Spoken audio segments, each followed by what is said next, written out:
Thanks to NPCI, mobile banking is as easy as swiping right. But what's next? Hold on to your seats, because we're taking it up a notch. Introducing AI banking with WeGoFin, a whole new era of AI-powered banking.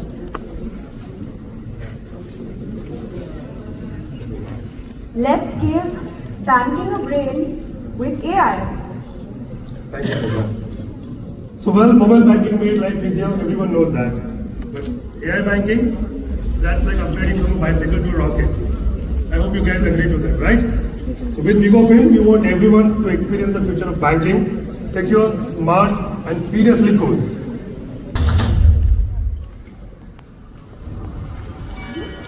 Ever wished your banking could keep up with your business? With WeGoFin, switch between tasks like a pro. Connected banking, merchant acquiring, payouts, UPI payments, business intelligence, neo-banking, accounting automation, AI banking, 300 plus inbuilt products. Our AI risk engine is like a digital shield, always on the lookout, ensuring your transactions are secure. And our AI risk engine is always on guard, detecting and stopping fraud before it happens, protecting your business 24/7. Imagine this. Your customer has a question, and boom, an instant, accurate answer from our AI assistant. Happy customers, happy business. That's the WeGoFin promise. WeGoFin is built on 7 key pillars. Acquire X for banks acquiring, Wego X for merchant payments, Disburse X for merchant payouts, Issuer X for issuer banks, FinX for fintechs, Value X for 36 plus value-added products, Wego AI for AI banking. WeGoFin gives you the tools to innovate, plan, and scale your business. You focus on your vision, we'll handle the rest. From retail to tech, whatever your industry, WeGoFin adapts to your needs. So what do you think? Ready to join the future of banking? WeGoFin, where your business meets innovation.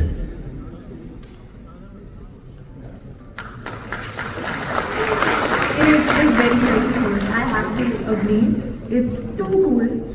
And we should talk about my personal favorite, which is Acquire X. It's just perfect for banks to level up the merchant experience. So let's watch that as well.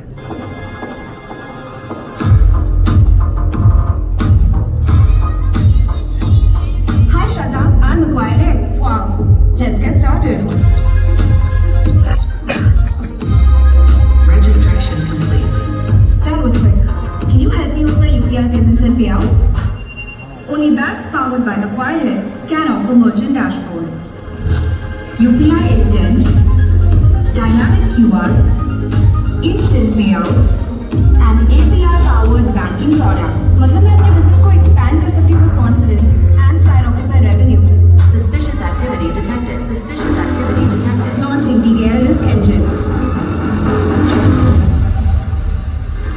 Introducing Acquire X, a program by WeGoFin to superpower banks with merchant acquiring.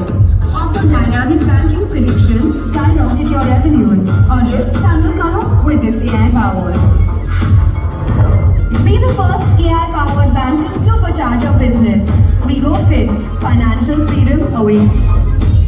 I would say India has been a pioneer, especially when you look at the movement of money, and I think UPI is becoming a benchmark now in terms of how people are looking at instant payments, not just peer-to-peer, but use cases beyond that. And I think if you see globally as well, and from our region where I come from, which is primarily Middle East and North Africa, our region is a little bit, differentiated in the sense that UAE, the GCC bit, which is the Gulf, which is the UAE, Saudi Arabia, etc., is a high-income region. So if you look at UAE, it has the highest smartphone penetration in the world, and hence you see the evolution. You were talking about user experience, and then you can clearly dissect it by saying that today in the UAE, almost 95% transactions are contactless.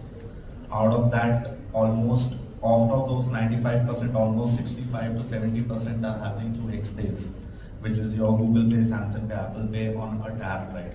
Which is very different from what we see in India, where pretty much India has leapfrogged that bit to getting into the UPI bandwagon, and how user experience drives innovation is, you have different versions of Google Pay that are available primarily only for India, not all over the world, where Google Pay in India is powered by UPI versus cards all over the world, right? So you have markets like UAE, Saudi Arabia forward looking in terms of X space. Now we are taking the other way around, where we have launched instant payments in most of the markets, where a lot of learnings have come in from India, and payment companies such as ours are working to build not just the rails, but potentially the use cases that you see.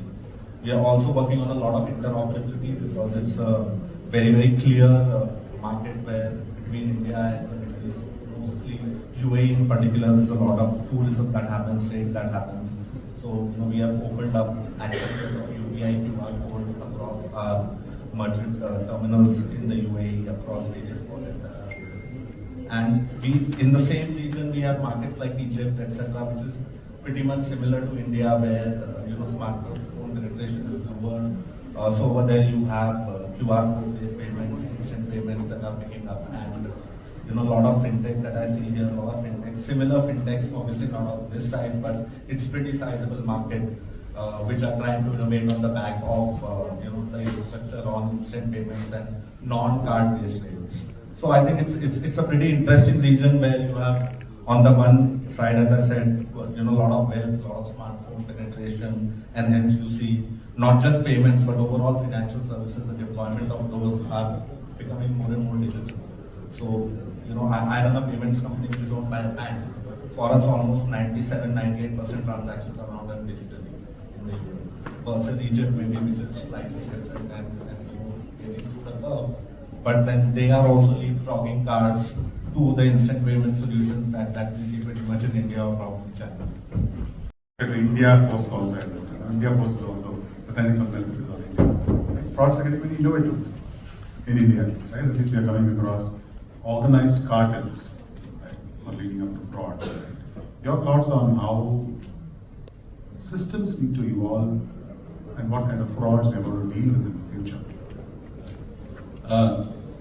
I have a theory that the people involved in fraud have children and families. They need to feed them, and they will always be a step ahead of the rest of the people, right? Very noble thought.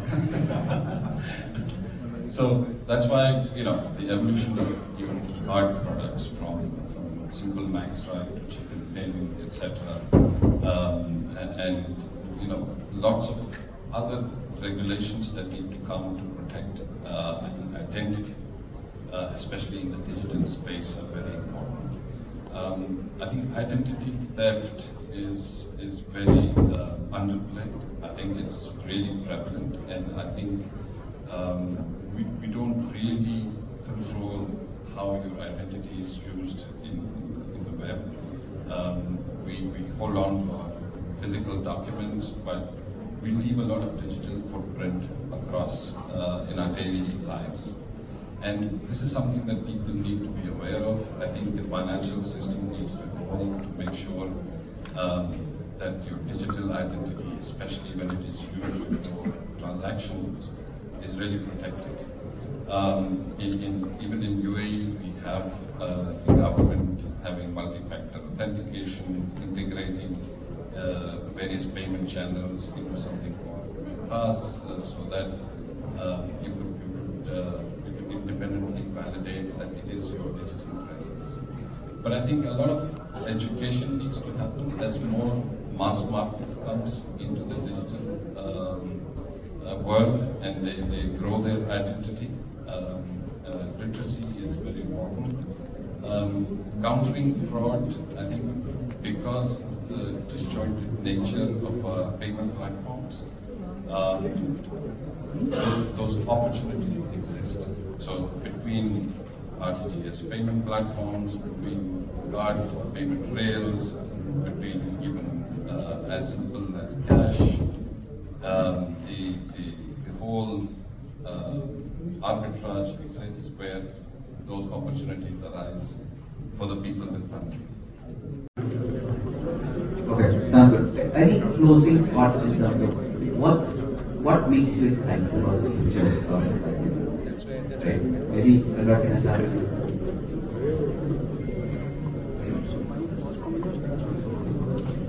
It's your turn.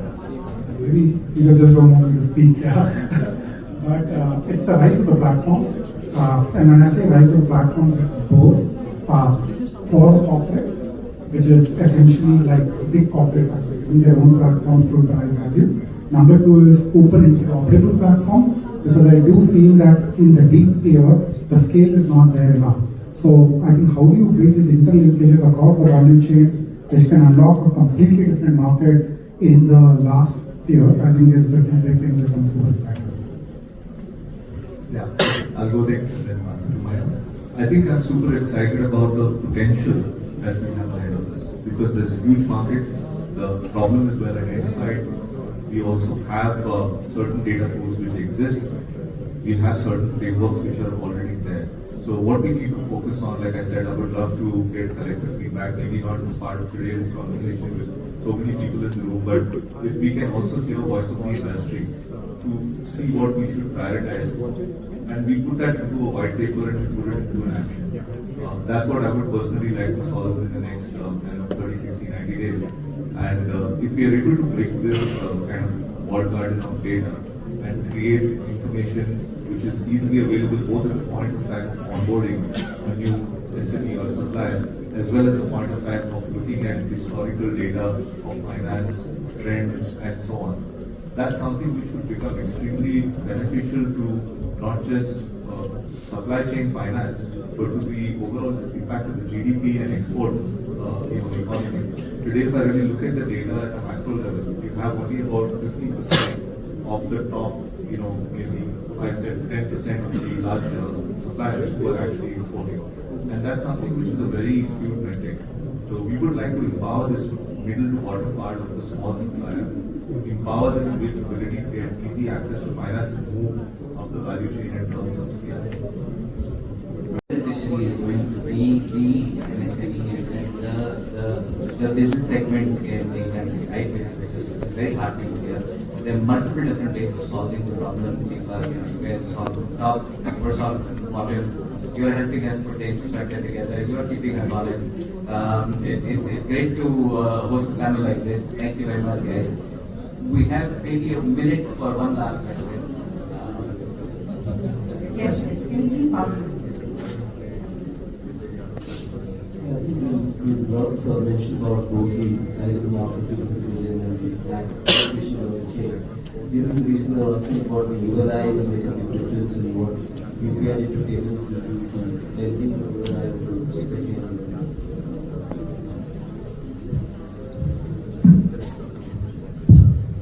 So I can just bring in a little clarity into the thinking behind ULI. It again solves more for information being very scattered. So today ULI already has a bunch of pipes which are digital enabling to any financial business looking to onboard a customer. You have KYC pipes, you have data pipes of the GST, you have data pipes of validation services like land validation and so on and so forth. It's still in early days. They also brought in the land rent policy and so on. But I would say that it's at the inception stage of the thought process. Today, the biggest issue is data standards. The ULI is trying to solve it in a different approach. Earlier it was called frictionless credit platform. Now, ULI is trying to say that any lending use case, as a lender, you come to this platform, you have easy access to all those pipes. It does not mean that those pipes are not accessible directly bilaterally, but ULI will also bring in the element of trust. So, as Protean, we power a bunch of these APIs and services under the platform already today. And we think there's a huge opportunity, like I was talking earlier, to bring it more under a consented framework. The way the account aggregator, the way the agri stack has taken the approach to data principal consent. If some of those characteristics and learnings can be brought into it, I think it can be a fabulous API. Phenomenal, truly remarkable. Something that's going to change the way you think, the way you live, the way you work. Today is one such moment. Good afternoon, everyone. My name is Vivek Sridhar. I'm the Director of Global Markets for Neoprint Technologies. And thank you, everyone, for your patience and waiting for us to launch the product. Over the past few decades, we've seen phenomenal transformation in technology. We've moved from cash economy to digital economy. We've moved from paperless to a digitally based processing. We've moved from manual processing to automation to AI. But one such topic which is untouched, which is overlooked, is data privacy. Now let's rewind back 24 hours of my life on what exactly happened when I embarked on a journey to GFL. I booked a flight, I booked a hotel, I shared my data. I updated my DigiYatra because I wanted to have a seamless entry to an airport. I took a cab, reached the airport. Once I reached, the mobile number is given, you took a cab. I took a cab and came from the airport, reached the hotel, gave my sensitive data to a hotel, checked into the hotel, took a cab again and came to GFL. Every day such millions of transactions each one of us carry out. Every day your sensitive data is floating across multiple platforms, across multiple applications. How many of us know where your data goes? Where does your data get stored? Who's using your data? For what purpose you've actually given a consent, and is it the right way to give your consent? Consent-driven data privacy is something which is a lost art today, especially in the world when we are running with so much of speed and efficiency. The lack of consent management is not the problem, but there is a crisis waiting to happen, and the crisis is already happening with us right now. Just to give you a few numbers, not to scare you, any of you guys, 17% of cyber attacks actually happen in India, across the globe. Right? We have 815 million Indians' data which has surfaced on dark web. 18 out of every 100 Indians' data is leaked. And to add to all that, India is the 5th most vulnerable country when it comes to cyber incidents. Thanks to our Government of India, with the introduction of DPDP Act, a new world of possibility has opened up. At Neocred, we believe that trust should never be compromised, especially when it comes to your business. We believe that every individual, every organization should be able to control your data, manage your data, and we believe that consent should not just be a checkbox or a tick box on your mobile application or on your website, but it should be a conversation between you and your customer and how you manage their consents over there. And that's why we have created BlueTick, a revolutionary product.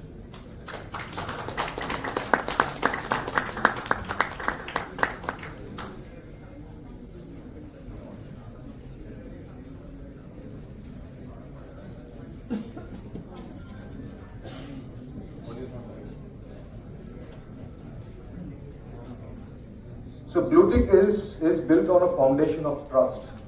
What we essentially want to deliver with BlueTick is how your business can take consent in a centralized way from your customer.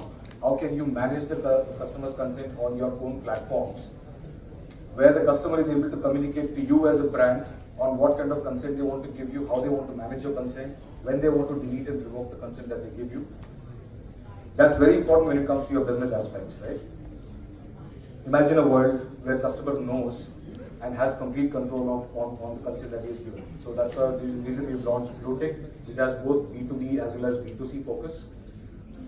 From a B2B perspective, every brand can sign up on BlueTick, enable the BlueTick platform, which will enable a single sign-on for your customer, where the data is safe, the data is safeguarded. The data protection for your customer is done by himself with the consent that he is giving. He is able to view what kind of consent he is giving at the back end. BlueTick will truly redefine how your business and your customers operate. The industry is towards a paradigm shift in terms of how it's shaping up. There are too many levers driving transformation, and we can't have better panels to kind of address some of the questions. So hopefully this session is insightful. I'll start off or kick off with asking the first question. I spoke about transformation and changes. How do you see the customer segments changing across the wealth and capital market segment? Do you see a paradigm shift in customer segments? Preeti, do you want to take that first? Absolutely. I think launching a platform for women itself is a witness to saying that there is a paradigm shift happening here. We're talking about 560 million women of the country, 120 million women using UPI, but less than 1 million women actually investing their money.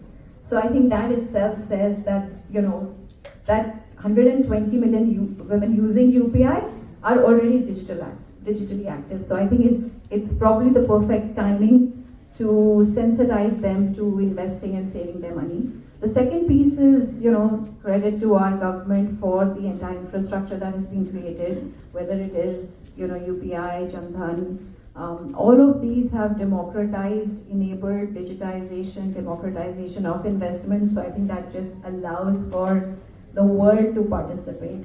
And I think wealth has got different, and we're all here from different sort of segments, but it has a different connotation for every segment. We work with women. We have about 500,000 women on the platform, and I think that is again witness to the fact that this is an emerging segment of investors, wealth creators.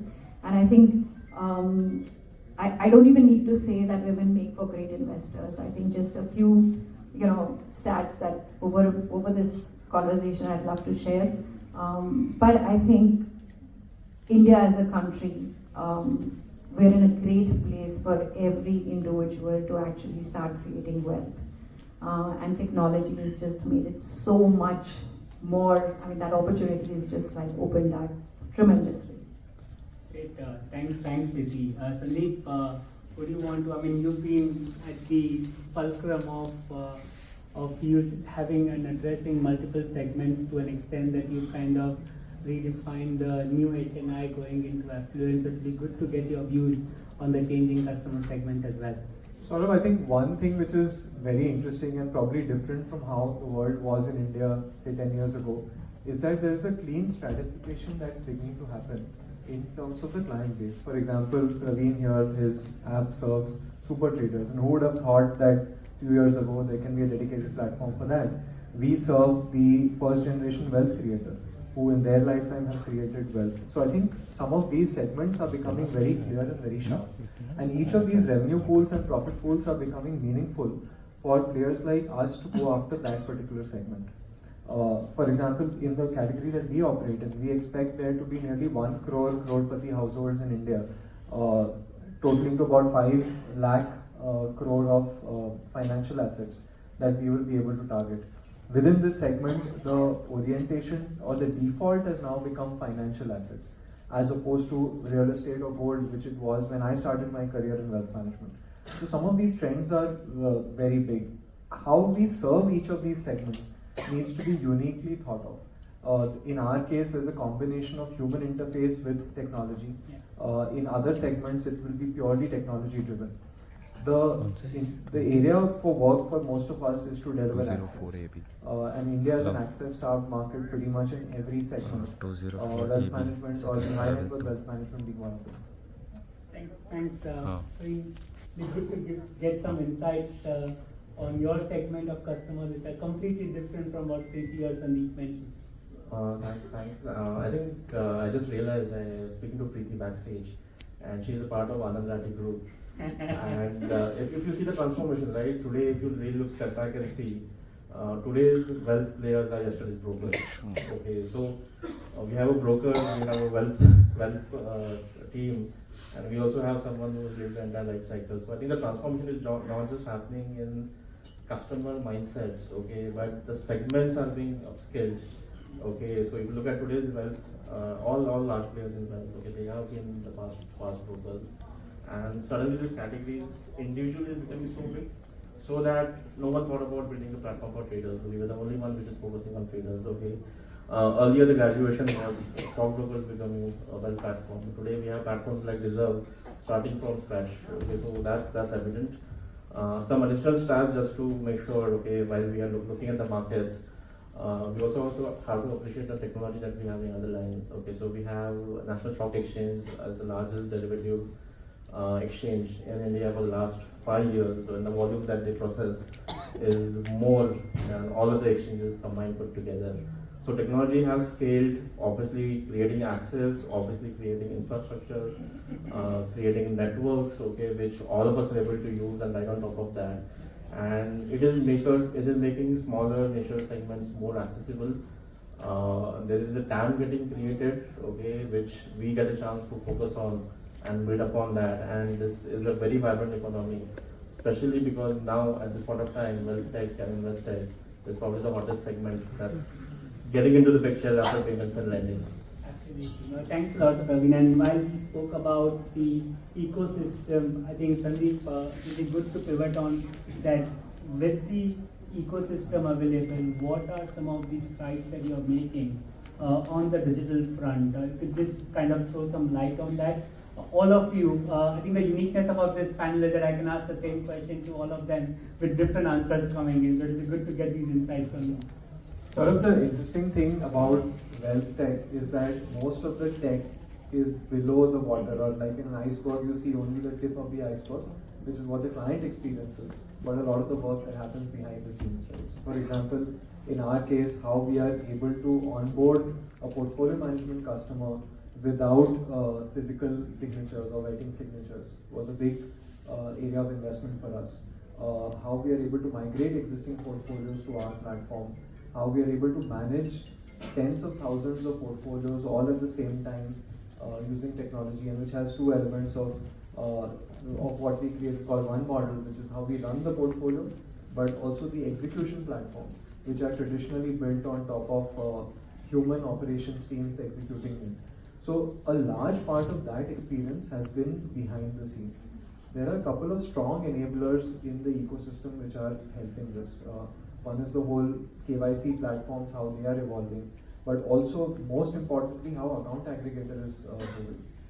The ability as a portfolio manager to be able to view the entire financial history of a client, to be able to assess what is the right portfolio to create for them, is something that even in the offline world, sitting across the table with a client, I wouldn't be able to do. So I think that's something which is transformational happening in India. Preeti, you want to throw some light about? Absolutely. So I think, we're all aware, and I think being in this field for so long, money management is a behavioral science, and there's no denying that. And I think while Sandeep has already highlighted a lot that today technology can pick up, I think what's unique, or how we've used technology, is also pick up qualitative inferences about our users. So the core of what we do is a community. Now a woman comes there and she speaks about her challenges, opportunities, what can she do differently. And all of these behaviors, when she comes on and she says, I'm planning, I want my child to get this education, and how can you help me? So these are things that we actually sort of pick up and supplement the quantitative data that we have, and use this qualitative to actually understand her behavior even better. And then use technology to hyper-personalize. I mean, there was a time when, one of the biggest friction points we've realized for women is actually to go to an advisor. They just don't, get up and say, I want to speak to an advisor. So how can technology make it less intimidating and yet hyper-personalize it? How can, we've used it very effectively to embed everything that comes her way is as per her behavior. If she's looking at savings, then making investment a part of savings. So that's how we've looked at it. And I think, of course, there's AI now that helps us on a lot of fronts. We don't use it for prediction, but I think we use that very effectively in terms of understanding user behavior and then sort of making a woman do that journey on the platform. I am sure some of you would know, earlier when people want to do a large trade, they probably have to do a block deal, or they have to figure out how to get the capital. In our cases, we are able to see, and then the kind of things that we have built also, are very, very trade focused. So for example, till I think 2 years back, everyone believed that it's very difficult to build a own trading system. Typically when you take an order as a broker, the way a bank has a CBS, which is central banking system, a broker has something else, an OMS and RMS, and we realized we are not able to innovate beyond a point of time if we don't own that piece of technology. We started work on that some 24 months back, and it's been last 6 to 9 months that we have been moving our transactions on the platform. It doesn't matter for a normal investor, but for a trader it matters a lot. So where an industry average for processing a transaction is roughly 125 milliseconds, on our platforms we are able to process 90% transactions in less than 25 milliseconds. So that's one part to it. The other part is, a trader looks at charts, a trader looks at prices. How do we make sure that you are the first ones that he sees that first visible tick, decipher on your chart or on your platform and do all the analysis that you want to do, okay, at this point of time. So what I'm trying to tell you is, okay, execution matters a lot, okay, tech reliability matters a lot for traders. There's a lot of analytical information which advisors or stock brokers of yesterday years were giving you as insights, as data, as analytics, okay, how the market is going, what are support levels, what are resistance level. Today, if you're on a platform, all of that is available to you for free and for real time. So the basic hygiene today was a very high value, okay, very high value, very payable advisory that was happening just 2 years back. Okay, so technology is commoditizing crazy levels of informations. Okay, to that extent now, when we also look at a few things, let's say today, I'll just say, let's say some stock is just up 8%. Okay, we are trying to internally try to figure it out, what's happening around. A group of youngsters, these were all boys and girls in the age group of 18 to maybe 20, 22. And interestingly, when we asked what are the financial apps that you have on your, on your phone, and it was interesting to see that everybody, men and women, had a payment app, right? And to us, I think that was that aha moment of saying that women have taken to, of course, men, the boys had trading apps and they had, I'm not going to name which ones, but some of them had done as well. But I think women, payment was the first thing they took very intuitively, and I think we are very, they're there on the social media. I think all of these have enabled us to sort of use or help them adopt or take over technology very easily. I think for us, the great pull has always been community. I think we've also, like we said, gamified it, built it in a way that we made money very, very sort of fun to work with as opposed to intimidating. So I think that's where we've actually worked very hard in terms of removing all friction points and making it easy, making it, I wouldn't say easy, but making it more engaging. And I think, to me, I think technology, and interestingly, we found as we go to, say, even the B30, etc. tiers of the country, we find technology is actually the first thing that we as Indians have adopted. So there I don't find a challenge. And also you have to keep in mind, these are most of the women that come on our platform are first-time investors. So it's even easier. So you're not like asking them to change any sort of existing investment behavior. Exchanges. If we do a deep dive, ma'am of course has given a very good, background about what really happens in interoperability. But I'll request Piyush if we could talk a little more and demystify what is interoperability of CC especially. Thanks, Anita. So before we go into what is interoperability, I want to take maybe just a minute to explain how the infrastructure works in capital market, right? So we have something called stock exchanges, which all of us are aware, and then we have something called as clearing corporations, which not many people are aware, right? So traditionally, the clearing function used to be part of the stock exchanges. India actually was one of the very early countries who segregated the clearing corporations way back in 90s, late 90s. And NSE clearing was at that time set up. The regulatory provision of recurring clearing corporations came much later, in 2012. But before that, again, so why clearing corporations even gained some kind of recognition is because of the financial crisis of 2008, where everything in the world failed. Only piece which did not fail was clearing corporation, right, across the board.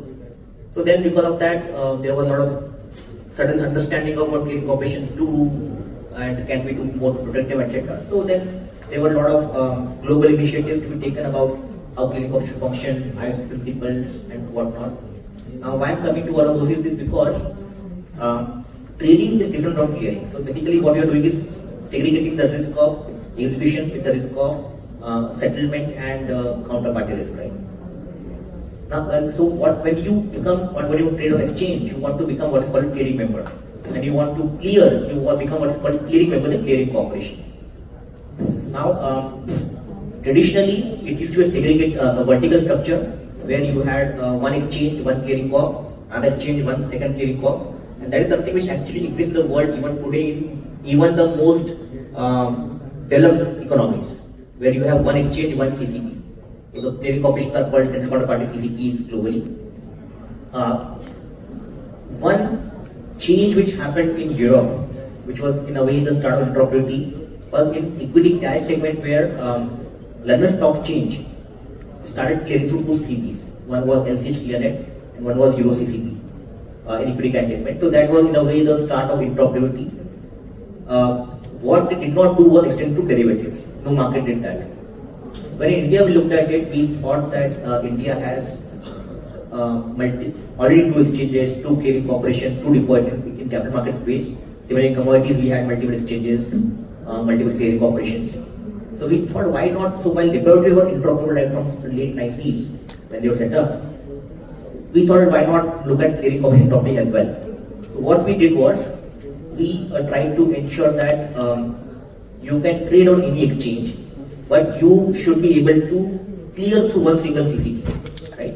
Things I took away from that, and I agree with that. My own experience here in India says this trust in digital has to continue to go up. The bad actors are as excited as we are. That's a great way of framing the problem. I think there's a lot of fraud risk. There's a lot of social engineering. All of us know someone who's got it defrauded. The ecosystem does a lot there. There's also ease of use, as you said, for the consumer. A third thing that I think very specific from an India perspective is enabling the small merchant to digitize. Right?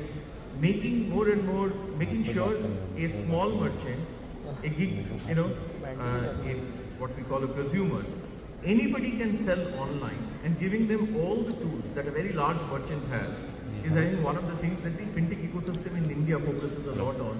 You'll see a lot of innovations around that. And with that, let's come back to the theme of security and risk management. I know you guys have done some fantastic work recently with your recent product launch. I would love for you to demo that to the, talk a little bit about that and then demo that for the room here.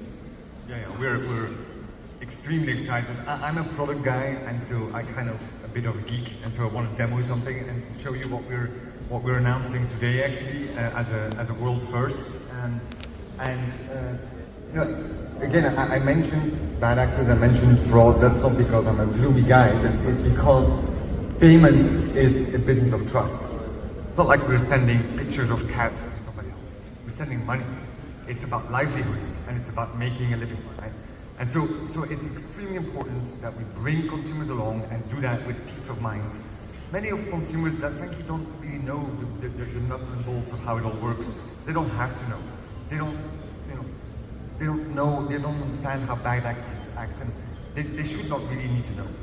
And that's why we're thinking about our security solutions from the ground up. And the best example of that is obviously tokenization. And I know it's a word that we use a lot, but tokenization was born now 10 years ago, at least for Mastercard was born 10 years ago. And the thinking behind it is, you have to assume that a bad guy will get their hands on your payment credentials. And so how do we make sure that if that happens, yeah, we can put firewalls and all that, but that will happen. So how do we ensure that when that happens, that data, that credential is useless to the bad guy? I'm going to try again. Okay, bear with me just a moment. We'll get some more code. That is spicy food. I'll do fast so that my screen stays on. So here's the rule, all right? So I click on ICICI. Okay. I place my order. It will detect that my Face ID is linked to my device and my credential. Ask me to use the Face ID, which I do. Now I have to bend a little bit. It's recognized me and the transaction. This is not a demo. This is a real demo with a real pot of curd that is now going to be delivered to my colleague who has been eating curd a lot. We're very proud of, and hopefully many of you can help us in that endeavor. Great. From our own experience as a practitioner in this market, payments leading to credit is a very important step in that financial inclusion. Whether it is on the SMB side, and especially on the SMB side, you see the transaction data, and that then leads to small ticket lending, cash flow based lending, that then leads to larger ticket lending, and people come onto the mainstream. Same on the consumer side. It's the classic market for low and grow. You see the UPI transaction, you see card transactions, from that you start lending at the point of sale, and then the lending journey grows. That is a very important part of the inclusion journey. So payments leading to broader financial inclusion is very important step. I would add one of the other things that's very true, but in practice, extremely hard. It's not just about wiring the boxes, right? It is about consumer education. If a lady in Mozambique who is a farmer or who has a road stall, we need to financially include her so that she can then have access to credit. That's a huge mental leap for that lady to make from where she is today in a cash economy to digital access, financial access, to understanding things like KYC, understanding things like you have to be careful for bad actors. Again, I think India has done a great job here already, so we need to learn from that as well. But it's so much to go still, right? I mean, even here, the vulnerabilities from people who frankly are not very digitally literate is humongous, and that's again why things like biometric identity is so important. You can't lose it. You can't lose your face. You can't give away your face. That is truly yours, and therefore tampered. So we really need to think very hard about the realities that we talk with. The people in the room here, all highly sophisticated, but that's not the target audience that we need to get. Very well said. And consumer education is a very important part. A lot of people in this room do a lot of work. Like a lot of the next wave of fintechs happening are also people who are doing it in digitally assisted mode or called digital mode. And you help the customer with the first few transactions through this agent network, and then over time they just do it all on their own. And from that inclusion path opens up. There's also a lot of microfinance work that happens. Anything that the payments or the fintech industry should expect, anything, something that is not there in the public knowledge already. Let's sneak peek, I mean. Most of the things are in public knowledge in terms of the draft regulation guidelines are already there, and the feedback will be received, then will be finalized.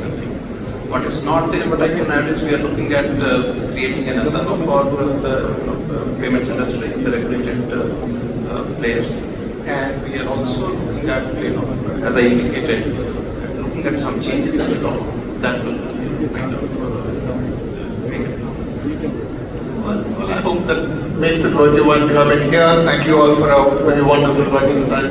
Just our time's up. So, thank you. Thank you.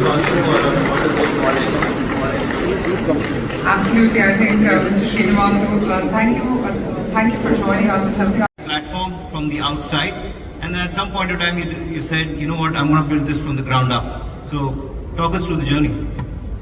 Yeah, totally. So I built a large non-bank financial technology company in the States called Plaid. And we were always looking outside in from a regulatory landscape. And there was a massive kind of groundswell of companies building innovation in kind of 2012 plus around fintech in the US. But I started to realize kind of in 2020, 2021, that it was getting quite crowded. There was a huge amount of innovation, a huge amount of players in the space, but actually inside the regulatory landscape, actually being a regulated bank, there actually wasn't a lot of competition. The existing banks in the US had been there for a very, very long time, and they were very much focused on being a full service, kind of like Walmart of banks, in terms of actually starting when you were just in college, all the ways to doing your corporate debt underwriting. And actually I thought there was a market to actually be a platform bank, where what we do now at Column is we're a regulated bank, but we've actually built all of our own technology from the ground up.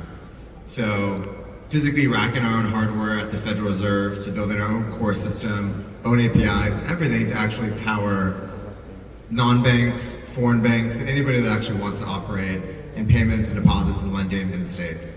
It's been an amazing journey because we've actually been able to start from scratch and actually build bank infrastructure and our core infrastructure with no technical overhang, and that's just enabled us to be way faster, way more nimble than anyone else. So the context of this discussion is, in India there's this explosion of transactions on the payment side, and that's just transformed our ecosystem over the last 5-6 years. But the core bank stack hasn't been touched in the last 25-30 years. And we keep thinking about, is it time to change the core? And we were talking and you said, actually we didn't change the core.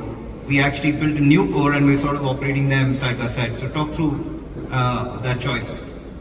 Yeah, so I kind of started this journey by actually buying a national bank in the US, which had its own infrastructure, had its own core and stuff like that.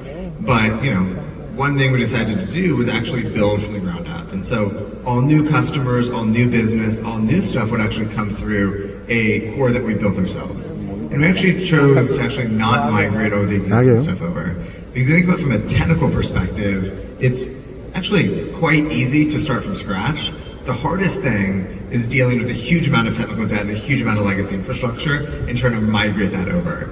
And so we actually found it most efficient just to kind of maintain that for the kind of heritage and legacy business. And then everything else, we just built from the ground up. So Harshil, when you